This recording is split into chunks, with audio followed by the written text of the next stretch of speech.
늘 살고 지고 영원한 주님 내 승리의 주 하늘의 기쁨을 주옵소서 어떠한 고난이 닥쳐와도 만유의 주여 소망 되소서.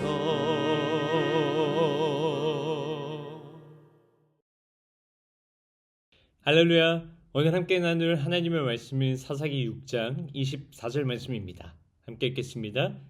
기드온이 여호와를 위하여 거기서 제단을 쌓고 그것을 여호와 샬롬이라 하였더라.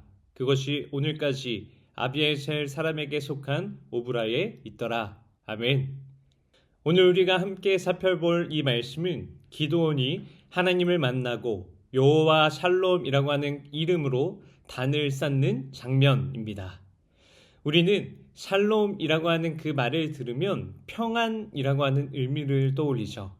성경이 말하는 평안은 하나님이 어떤 분이신지를 알 때에 주어지는 평안입니다.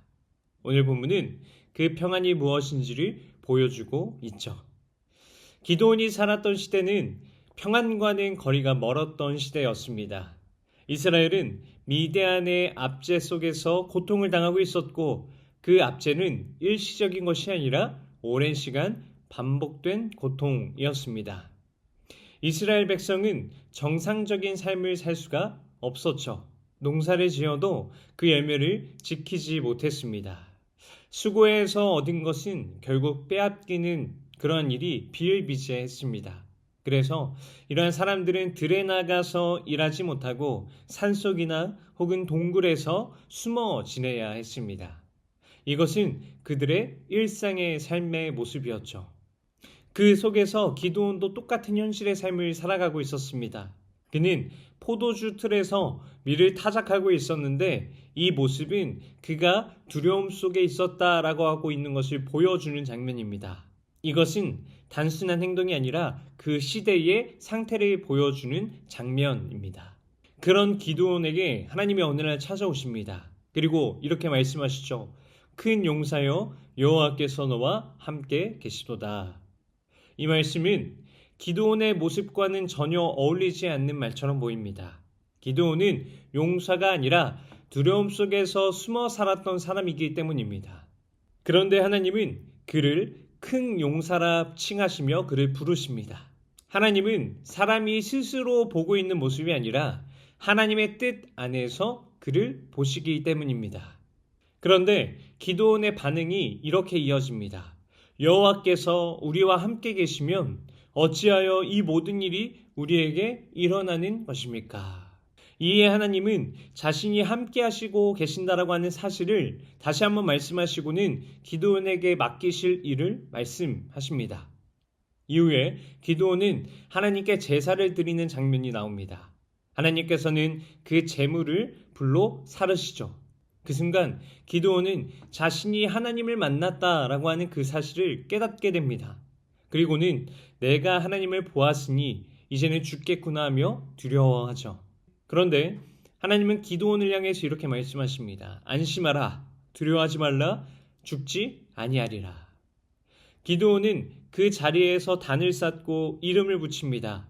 여호와 샬롬, 여호와는 평강이시다 라고 하는 뜻이죠.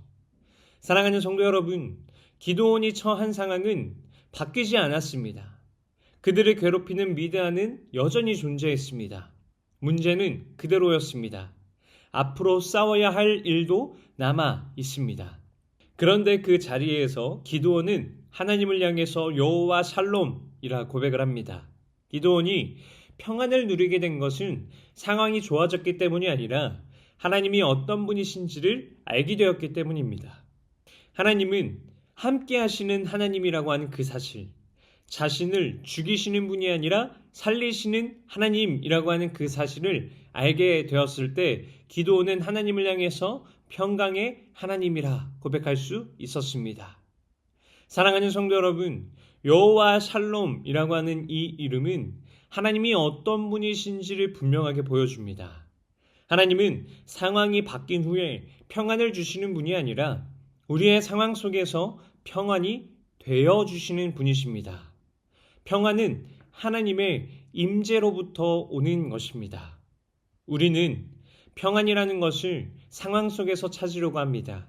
문제가 해결되면 평안해질 것 같고 환경이 바뀌면 마음이 편해질 것 같습니다.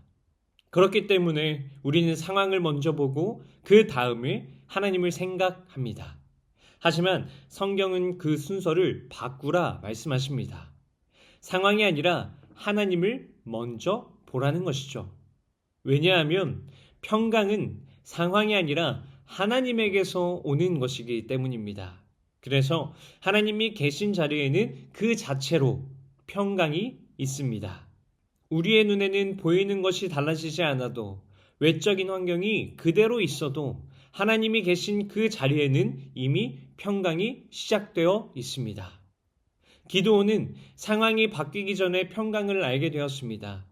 싸움이 끝난 후가 아니라 싸움이 시작되기도 전에 하나님을 통해서 평강을 얻게 되었습니다. 이것이 신앙입니다. 신앙은 문제가 끝난 후에 평안을 누리는 것이 아니라 그 문제 속에서 하나님을 알고 그 하나님 안에서 평강을 누리는 것입니다. 하나님은 지금도 동일하신 하나님이십니다.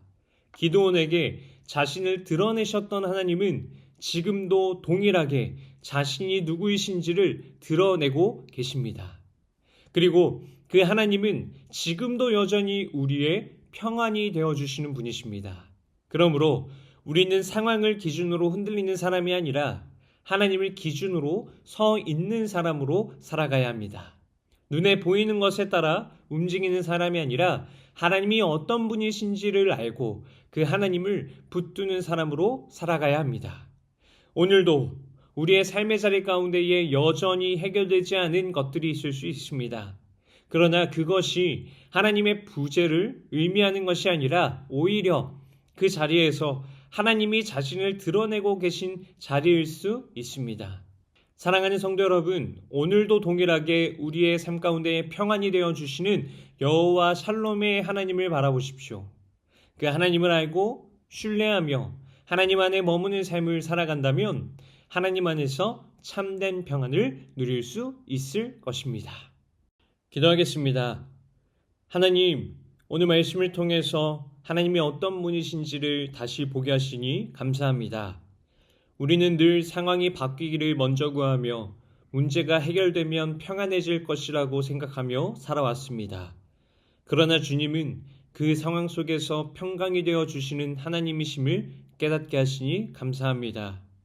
하나님, 우리의 시선이 상황에 머물러 쉽게 흔들리고 하나님을 의심했던 마음이 있었다면 용서하여 주시고 이제는 눈에 보이는 것이 아니라 우리 가운데 함께 하시는 하나님을 바라보게 하시며 그 하나님이 어떤 분이신지를 아는 믿음을 더하여 주옵소서. 우리의 삶의 자리마다 여전히 해결되지 않은 일들이 있을지라도 그 자리에서 하나님이 일하고 계심을 믿게 하시고 그 하나님 안에서 참된 평강을 누리게 하여 주옵소서. 상황이 아니라 하나님을 기준으로 살아가게 하시고 환경이 아니라 하나님을 붙드는 믿음으로 살게 하여 주옵소서. 오늘도 평강이 되어주시는 여호와 샬롬 하나님을 바라보며 살아가는 우리 모두가 되게 하여 주옵소서. 이 모든 것 살아계신 예수님의 이름으로 기도드립니다. 아멘. 오늘 함께 기도할 도구기도 제목은 장애인 존귀교회를 위하여입니다.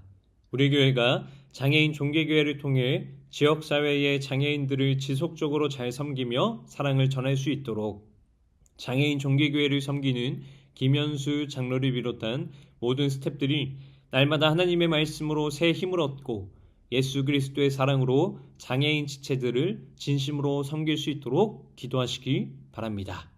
이어서 육신의 질병으로 고통받고 있는 교회 식구들, 경제적 어려움을 겪는 식구들, 타지와 타국에 있는 식구들, 우리 교회 다음 세대를 위해 기도하시기 바랍니다.